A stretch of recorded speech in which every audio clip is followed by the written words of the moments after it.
먼저 배경의의는 지금 앞서 선생님들이 말씀하셨지만 의무가입 때문에 이제 이게 만들어진 겁니다. 그래서 의무가입의 전제 조건으로 건축사 윤리 규정을 새롭게 제정하고 국토부 장관 승인을 얻고 그 다음에 국토부 장관의 승인을 받는 중앙윤리위원회 위원장을 선임하고 이게 이제 의무가입의 조건인데 이것을 충족하기 위해서 의무가입 때부터 이제 단체 연합의 TF가 있었어요. 우리 포럼에서는 김성길 의장님께서 대표로 참석하셨고 거기에서 이제 윤리 규정이라는 걸 새롭게 국제적 수준으로 만들 필요가 있다라고 이제 뜻이 모아져서 그 제정을 위한 TF가 만들어진 겁니다. 그래서 사협회, 가협회, 여성건축가협회, 서울건축포럼이 대표자들을 보내서 TF에서 이제 이 윤리 규정을 만들었고요. 그리고 뭐 여기 쭉 있습니다만은 그냥 구성은 전문 윤리강령, 윤리규약, 윤리위원회 규정으로 돼 있다 이런 얘기입니다. 뭐 요약한 내용이고요. 여기 TF에 참석하신 분들 성함들이 있고 연구팀에서 이것을 지속적으로 작성을 해주셔서 TF에서 이제 여러 차례 논의를 해서 채택을 하게 되었고 국토부에서 이제 7월달에 7월인가요? 최종 승인됨으로써 이게 효력을 갖게 되었습니다. 자, 이 얘기를 좀 표를 넣은 얘기는 보통 윤리 규정이라 그러면 다들 관심이 없죠. 오늘도 많이 참석 안 하신 이유가 윤리 뭐 그거 무슨 뜻이 있어 그렇게 생각하실 수 있는데 저는 이게 굉장히 우리 건축사들의 권익보호와 위상 증대, 위상 사회 내에서 위상 확보에 있어서 핵심이라고 생각을 해요. 근데 대부분들 이거를 잘 모르시죠.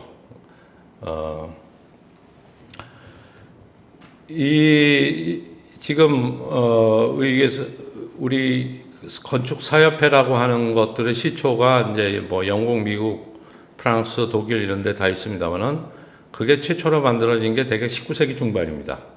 그 전까지는 이게 없었죠.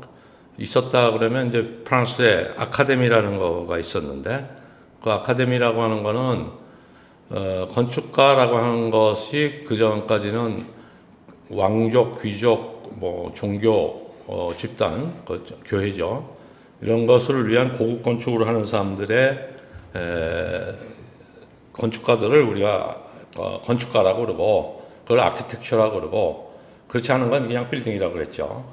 그래서 그때까지는 이게 말하자면 건축이라고 하면은 이거는 특권 계급을 위한 하나의 직능이었어요.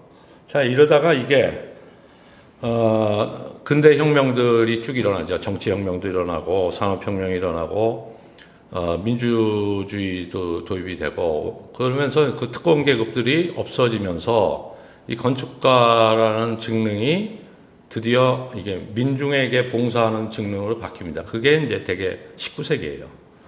자, 그러다 보니까 이 제도화해서 자기들의 그 직능을 보호할 필요가 있게 되죠.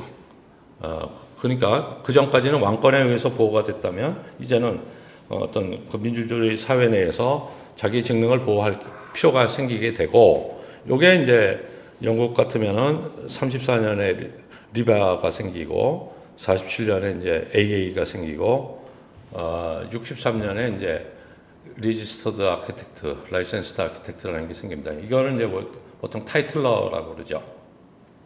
뭐 미국도 마찬가지입니다. 소위 말해서 47년에 토목 건축의 대학들이 만들어집니다. 이게 근대 교육 제도하고 연결이 되는 거죠. 그러면서 이제 이게 아주 독보적인 직능이 아무나 할 수 없는 직능이 되는 거죠. 그 다음에 52년, 57년에 토목 건축의 직능 단체가 되는데 흥미로운 거는 의료협회나 변호사협회도 다 이때 만들어진다 이거죠. 그리고 면허제도가 이제 1897년에 만들어진다. 프랑스도 마찬가지입니다. 자, 이게 왜 19세기에 집중이 되느냐 이런 것들을 잘 생각할 필요가 있고 그래서 이 서구에서 우리가 건축사들 대접받고 여러 가지 경제적으로나 사회적으로 대접받는 걸 부러워하는데 이게 결국은 우리나라보다는 적어도 100년 이상 앞서서 저런 제도를 사회 내에서 확보를 했다는 게 중요한 거죠. 자, 그러면 저런 위상을 확보하기 위해서 어떻게 해야 되느냐? 결국은 그 회원이 굉장히 균질해야 되는 거죠. 예를 들면 수준차도 급격하게 나지 않아야 되고 적어도 법에서 보호해주지 못하는 여러 가지 권익 같은 것들을 스스로 지켜야 되는 거예요. 자, 그 스스로 지킬 수 있는 유일한 도구가 뭐냐? 이게 말하자면 윤리규약이라는 거죠. 예를 들어서 우리 제일 이제 골치 아파하는 불공정 행위들 혹은 건축사의 스스로를 갉아먹는 여러 가지 행태들, 이런 걸 법으로 제어를 못해요. 법이 그런 걸 쫓아다니면서 하지들 못한다 이게. 그러면 그거를 어떻게 제어해야 하냐? 제어 못하고 왔죠. 우리나라는 지금까지 제어 못하고 왔습니다. 못하고 오다 보니까 결국은 사회에서 볼 때는 하향 평준화로 건축사들을 보는 거죠.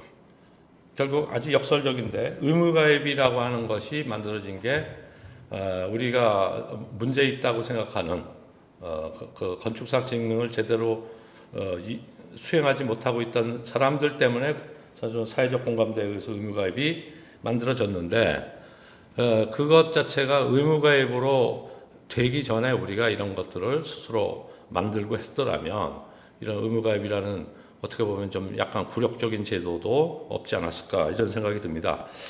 이 얘기는 왜 하냐면 아직도 이제 의무가입에 대해서 반대하시는 많은 건축사들이 계시고 그런 부분이 있어서 이 윤리 강령이라든가 이 의무가입이라고 하는 것을 어떻게 보아야 하는가 이런 것들을 좀 앞으로도 더 많이 연구하고 공감대를 얻어야 될 것이다. 이런 생각 때문에 말씀을 드렸습니다. 자, 지금은 어떻게 되어 있냐면 지금도 윤리 강령이 있죠. 그리고 건축사법에 따르면 건축사 자격 등록 시에 건축사 윤리 선언서에 서명 제출하도록 되어 있습니다. 그리고 이 윤리 선언서는 읽어보시면 알겠지만 굉장히 이제 좀 선언적인 얘기고요. 이것 자체는 그렇게 규제를 꼼꼼하게 한다든가 이거하고는 거리가 멉니다. 예컨대 의사로 치면 히포크라테스 선서 이런 정도의 개념이라고 보시면 되겠습니다. 여기 있는 건축사님들 다 등록할 때 이거 쓰셨을 거예요. 근데 저부터도 읽어보지 않고 사인했으니까 다 좋은 얘기들이 있습니다. 자, 그래서 이것을 이제 저희가 새로 만들기로 했고요. 그래서 국토부 장관의 승인을 얻어야 되고 체제를 어떻게 가져가야 될 것을 이제 상당 기간 논의를 했습니다. 그래서 처음에는 이제 윤리 강령이라는 말로 이게 전체를 뭉뚱그려서 그거의 대표 명사로 했다가 건축 변호사협회는 윤리 장전이라고 돼 있어요. 그 세트가. 그래서 우리는 이걸 윤리 규정이라고 세트 이름을 하고 그 윤리 규정이라는 이름의 세트 안에 강령이 있고 강령이라는 건 이제 말 그대로 어떤 굉장히 선언적인 이제 패러그래프들이죠. 그 다음에 이제 그거에 대한 디테일을 우리가 윤리 규약이라고 하자 이렇게 이름을 붙였고요. 그 다음에 이제 윤리위원회 규정을 별도로 가지게 됩니다. 그래서 이 세 개가 묶여져서 이 세트의 이름이 윤리 규정이라는 이름을 가지게 된 겁니다. 그래서 전문은 읽어보시면 건축은 개인과 사회 지속에 필요한 공간과 환경을 창조하는 행위다 이렇게 얘기를 했고 그다음에 이제 건축사는 국가와 자격과 면허를 통해서 건축 행위에 대한 고유한 권한을 가지는 사람이다 이렇게 얘기했습니다. 이게 이제 사실은 굉장히 중요한 언급이죠. 이것이 사실 모든 나라의 건축사법에 있어서 핵심입니다. 변호사도 마찬가지죠. 변호사가 아닌 자가 변호사 행위를 하면 변호사법 위반이죠. 마찬가지로 이 타이틀이라고 하는 걸 보호해주는 것이 이제 건축사법의 핵심이고 이 직능 보호의 원칙입니다. 물론 이걸 아주 강제로 하는 나라도 있고 아닌 나라도 있지만 대부분의 나라는 건축사라고 하는 타이틀을 보호해 주는 것을 이제 가장 핵심적인 걸로 한다. 그래서 건축 행위에 대한 고유한 권한을 가지는 것이다. 그리고 최종적인 책임을 지는 것이고, 그 다음에 안전복지, 건강복지라고 하는 건 뭐 AI에서도 제일 핵심적으로 강조하는 거죠.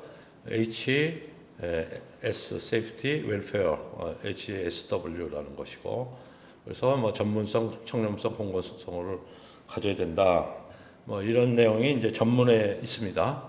그 다음에 강령은 총 6개 항으로 돼 있고, 첫 번째는 윤리규정을 명예로 제정하고 자발적으로 준수한다 이렇게 돼 있습니다. 그다음에 두 번째는 이제 품위와 청렴성, 일반적 윤리 뒤에 있는 규약의 일반적 윤리에 관계되는 내용입니다. 그다음에 세 번째는 이제 인권 보호, 국민 건강, 안전복지 이런 어떤 윤리에 관한 내용이고요. 그다음에 이제 의뢰인에 대한 윤리입니다. 정당한 방법으로 수임하고 계약한 업무에 대해서 충실히 이행하고 신의 성실 원칙으로 한다. 그 다음에 다섯 번째는 자기 직능 윤리에 관한 얘기고요. 여섯 번째는 동료에 대한 윤리입니다. 그래서 뭐 쭉 읽어보시면은 어떠해야 된다라는 것을 뒤에 이제 규약의 챕터에 맞게끔 각각 6개의 강령을 채택을 했습니다. 자, 뭐 국내외 사례 이거 사례는 자세히 얘기를 할 건 없고요. 저희 걸 만드는 데 있어서 좀 참조했던 내용만 좀 말씀을 드립니다. 일단 영미식하고 독일, 프랑스가 좀 달라요. 이게 성문법 체계냐, 불문법 체계냐 이게 좀 다르고, 그 다음에 이제 국가의 여러 가지 제도라든가 이런 히스토리가 좀 다릅니다. 그래서 독일은 건축사협회가 모든 것을 이제 말하자면 갖고 있어요. 자격증에 관계되는 것도 건축사협회가 뭐 등록하기도 하고 취소하기도 하고 이런 것도 사협회의 권한이고, 직업활동에 관한 등록 이런 부분도 건축사협회가 다 가지고 있습니다. 다만 이제 지자체는 그걸 감독하고 예컨대 윤리위원회 위원장 같은 경우는 현직 판사로 하게 하고 뭐 이런 것들로 해서 감독 기능을 하고 있고, 어쨌든 모든 권한은 독일에서는 사협회가 갖고 있다. 반면에 이제 영미는 다릅니다. 영미는 정부 지자체가 그걸 다 갖고 있습니다. 자격증 등록하고 직업활동 등록을 지자체가 갖고 있고, 사협회는 반면에 임의단체입니다. 임의단체고 가입이 의무가입이 아니고요. 그 다음에 반면에 ARB나 NACR 같이 등록기관은 이제 의무죠. 이렇게 돼 있고, 반면에 이제 프랑스 같은 경우는 이원화가 되어 있습니다. 직업활동 등록은 건축사협회, 자격증 등록은 정부 지자체 이런 식으로 되어 있습니다. 그래서 이거를 뭐 자세히 보시면은 뭐 지금 말씀드린 대로 쭉 되어 있고요. 우리가 뭐 협회로 알고 있는 AIA나 리바나 이런 데는 의무가입이 아니다. 의무가입이 아니지만 거의 다 이렇게 모든 건축사들이 거의 다 드는 이유는 거기서 제공해주는 서비스가 굉장히 훌륭하고 들 가치가 있기 때문에 이제 전부 드는 거죠. 그리고 뭐 AIA나 리바이도 물론 강령이 있습니다. 강령이 있는데 그것이 이제 아주 뭐 심각한 자기 직능에 이렇게 결정적으로 어떤 해가 되는 그런 징계는 아니죠. 자, 그리고 이제 프랑스라고 하는 거는 이렇고요. 그다음에 뭐 윤리강령의 경우에는 명령이라는 법의 지위를 갖는다 이런 얘기고요. 그다음에 독일 같은 경우는 독일은 사실은 원래가 이제 연방국이죠. 지금도 연방국이고 그 각 공국의 이제 거의 뭐 19세기 말까지 이어져 왔기 때문에 그 지방마다 그 굉장히 그 독립적인 성격이 강하죠. 그래서 이제 연방 주별로 건축사협회가 다 따로 있습니다. 그 다음에 그 여러 가지 그 규정이나 이런 것도 다 독립적이기 때문에 통일된 어떤 거가 있지는 않습니다. 그래서 연방주의 건축법에서 건축사 업무, 조직 정관 등을 다 규정하고 있는데 하여튼 거의 다 법정 단체고 아까 말씀드린 대로 사협회가 절대적인 권한을 갖고 있다. 일본은 또 우리나라랑 비슷하게 건축사협회가 되게 많습니다. 굉장히 많고 그래서 등록 업무는 연합회에서 지금 하고 있다 이런 얘기입니다. 그 다음에 의무가입 여부는 지금 말씀드린 대로 영국, 미국은 아니다. 프랑스, 독일은 의무가입이다. 일본은 아니고 라이센스 갱신 등의 업무는 연합회에서 하고 있다. 이런 얘기를 알 수 있습니다. 뭐 지속교육 얘기는 뭐 나라마다 조금씩 다르긴 하지만 계속해서 이거는 의무적으로 자기 개발을 해야 되고 이거에 대해서 인증을 받아야 되는 것은 공통적입니다. 자, 징계에 대한 법 체계죠. 그래서 미국 같은 경우는 주 건축위원회에서 면허 규제 징계 등을 처리한다. 그리고 뭐 AI는 법적 효력은 없다 이렇게 돼 있고요. 근데 영국은 ARB가 건축사 행동 규칙, Conduct and Practice에 대한 코드가 있습니다. 이거를 위반할 경우에는 징계위원회로 가고 여기에서 이제 그 징계에 의해서 지재를 하게 돼 있습니다. 자, 영국, 미국은 사실은 이게 뭐 그렇게 강력한 어떤 면허에 대한 이런 거보다 더 무서운 게 있죠. 소위 직능보험이죠, 직능보험.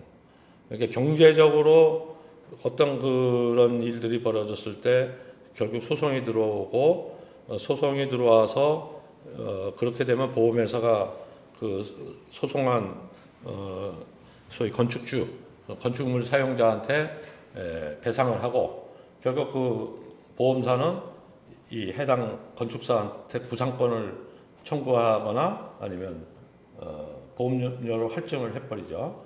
그렇게 되면 실질적으로 그런 거 한 두 번 해버리면 보험료 때문에 업을 못하게 되는 지경이 된다. 그러니까 영미는 기본적으로 어떤 그 성문법 체계와 시장 논리가 더 이 대륙법 체계보다 강하기 때문에 그런 것들을 어떤 그런 법적 제재보다는 그런 징벌적 배상의 개념으로 하고 있다. 이런 거가 좀 다릅니다. 그래서 프랑스, 독일은 의무가입제이기 때문에 당연히 이거에서 면허가 정지되거나 박탈되면 업을 못하게 되는 그런 것이 됩니다. 그래서 우리나라의 이번에 규정은 의무가입이라는 측면에서는 프랑스, 독일하고 같죠. 그리고 우리나라에는 아직 직능에 대한 어떤 보험이나 이런 경제적 배상 체계가 없기 때문에 그거는 피치 못하는 사정이다 이렇게 뭐 이해할 수 있겠습니다. 그다음에 건축사 징계 종류 절차도 쭉 돼 있습니다. 그래서 미국 같으면은 이제 면허 취소, 면허 정지도 있고, 그다음에 이제 벌금이 있습니다. 그다음에 영국 같은 경우도 역시 벌금, 제명 뭐 이런 식이 돼 있고요. 프랑스 같은 데도 뭐 공개 견책, 등록 정지, 회원 등록 말소, 독일도 벌금 뭐 이런 식으로 쭉 있습니다. 뭐 자세한 내용은 일일이 저 설명 안 드려도 될 것 같습니다. 변호사협회와 의사협회의 그 사례도 저희가 조사를 했습니다. 그래서 변호사협회 같은 경우는 변호사 징계위원회가 변호사협회 내에도 있고 법무부에도 있습니다. 그래서 징계 사유는 변호사 윤리장전을 포함한 회칙을 위반한 경우, 품위 손상한 경우, 이럴 경우에는 변호사 자격에 대한 징계를 하게 돼 있습니다. 여기도 당연히 변호사도 우리나라도 마찬가지입니다. 변호사회에서 이렇게 제명을 해버리면 이 사람은 업을 못하죠. 왜냐하면 모든 변호사들은 지방변호사협회에 등록을 해야 자기가 업을 할 수가 있기 때문에 변호사협회도 협회에서의 징계라고 하는 것은 말하자면 소위 생사여탈권을 갖고 있다, 이렇게 보시면 됩니다. 이건 뭐 의사도 마찬가지입니다. 의사도 결국 대한의사협회 윤리지침, 여기는 또 지침이라고 되어 있습니다. 윤리강령, 윤리지침 이런 것들을 어기면 여기에 결국 법률에 의해서도 징계가 되지만 중앙윤리위원회에서 또 이거를 징계해서 역시 그거에 대한 처분을 내린다. 자, 여기까지가 이제 제가 말씀드릴 내용이고요. 그 다음에는 이제 윤리규정 해제를 구체적으로 이제 해드리겠는데, 어쨌든 다음 뭐 다시 한번 말씀을 드리지만 이게 저희가 이제 이 규정을 자세히 보시면 특히 동료에 대한 그 의무나 이런 부분에 대해서 저희가 좀 중점을 많이 뒀어요. 그래서 불공정 행위라든가 이런 것들이 서로 없게, 사실은 독일 같은 데는 어떤 협회나 이런 데서 이 현상 공모가 불공정하다라고 딱 판단하면 안 들어가요. 안 들어가는 게 의무예요. 윤리규정이.